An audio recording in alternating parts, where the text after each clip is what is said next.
We're going to show you how to use the RGB Splice Snap Connector. It's exactly the same as the single color snap connector, but it's designed for a 4-wire version for the RGB Inferno LED tape light with the micro waterproof coating.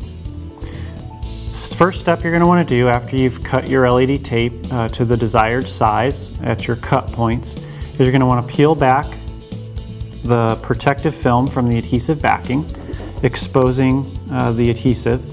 Then you're going to want to open your jaws on your connector, and you're going to want to insert your LED tape until it bottoms out at the back of the connector towards the center.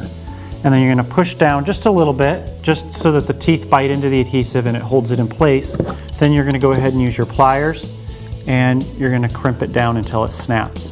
And you'll hear it snap on both sides. Then you can visually look at it at the bottom and make sure that it's seated well. And now that connection is permanently on there. Then you'll take your LED strip from your other side, but the one thing you're going to want to make sure of, just like you do on your single color strips where your polarity from your ground to your positive is correct, on your RGB lighting it's a little bit different.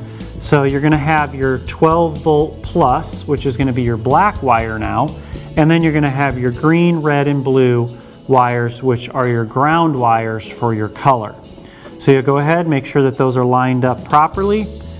Again, you're going to want to make sure you peel the adhesive backing back, fold it so that it stays out of your way, insert it into the connector, making sure that it's seated all the way to the back. And if you can't get it all the way to the back, it could be that your lid's just not up high enough, so you can just take your finger and pull up to make sure that it goes all the way back. Again, put a little pressure on it just to hold it in place. Then use your pliers to crimp down on it until you hear the 2 clicks. And then just visually inspect it. So now, this connector and the way it's designed is splicing these 2 pieces back together, and the light will not be disrupted because it does have a clear lens so that the light will be consistent all the way through. We appreciate you taking the time to watch this video, and we hope that you found it helpful.